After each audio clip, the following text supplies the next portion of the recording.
Well, hi, friends. I want to introduce you to one of my absolute favorite millennial leaders in Canada, Elyse Brouwer. Elyse and I had an opportunity to meet each other and become a bit of friends working on a project together. And this Gen Xer just fell in love with her heart, her skill, her mind. Elyse pastors in British Columbia along with her husband, Christian. And so I want to welcome her to One Church CO. Hey, welcome to our church family.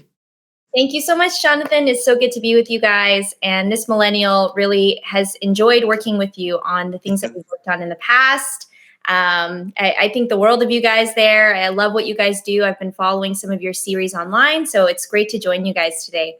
Thanks, Elyse. Well, you're talking to all the generations here at this church. We're a multi-generational church.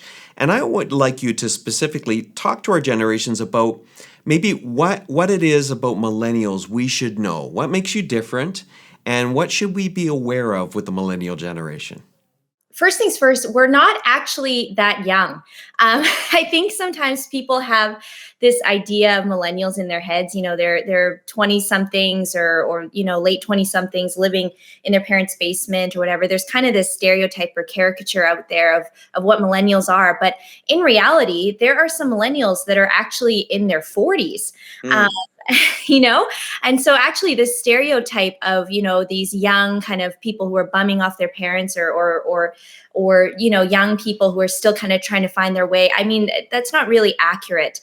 A lot of millennials have families, or they're starting families, they're settling down. Many of them have been in the workforce for over a decade, and a lot of them are in positions to be leading in significant positions in their workplaces or their churches.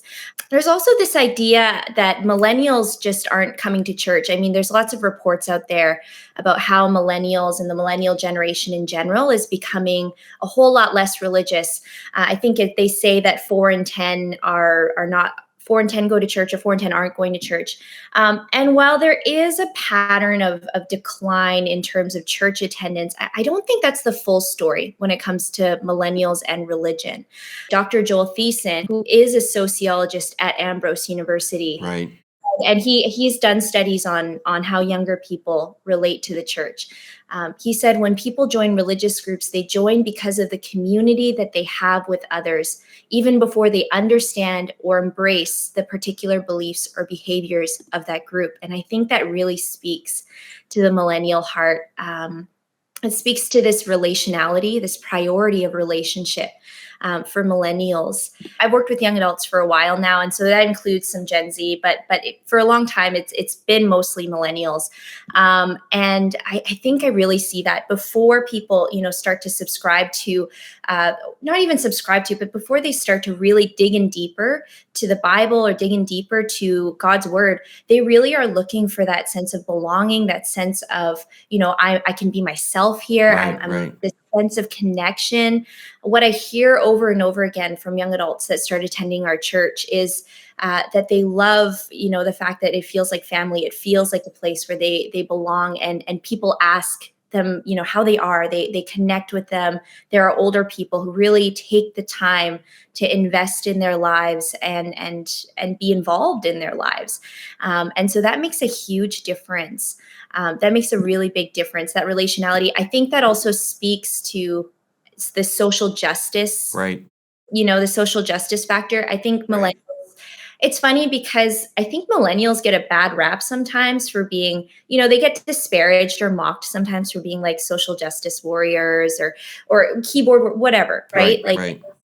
but behind all of that, I think there's this heart of compassion. I think there's this heart of care and concern for the people that lie behind a lot of the issues that we're discussing. What would you hope that maybe the boomers that are listening, what would you hope that they would know about you guys? And what would you hope Xers would know?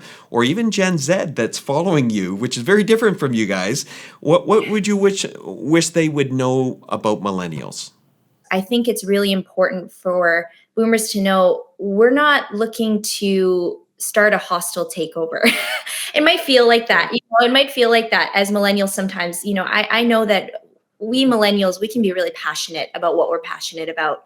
Mm. And I think also it's important that we're given the space to be able to do what what we feel is the right call, or what we feel is wisest to do in the season that we're living in. um, that space is important as well, because we're not necessarily looking to be told what to do, we're looking to be guided. I would say to Gen Xers, I think it's similar. I think we need mentorship, we need people who are willing to champion us and invite Mhm. us to the table.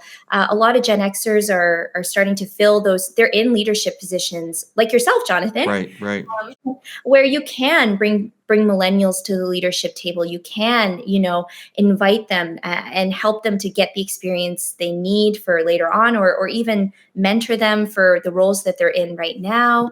um, I think that's really important, for Gen Xers to be really to be champions for millennials. Yes. I think that's Yeah. something that we would really love.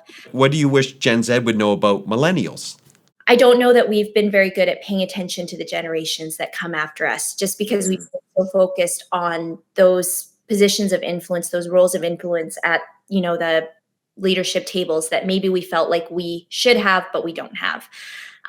But actually, one thing that I would say is, to Gen Z, this is your time to create, to try things, to do things a little differently, and to help shape the future. So please do that because we need that. But one thing I do love, and I do want to say this, one thing I love about us millennials is that we really value mentorship as a whole. As mm, a whole, we love mentorship. We really value it. We think it's important. We love investing in people's lives. And what I would really love to see as a whole is us as millennials dialoguing, and even now starting to mentor and be mentored by Gen Z. Like, let's not wait until we're in our 50s and 60s and our 30s and late right. 20s. Right? Like, let's not wait. Like, let's start that now.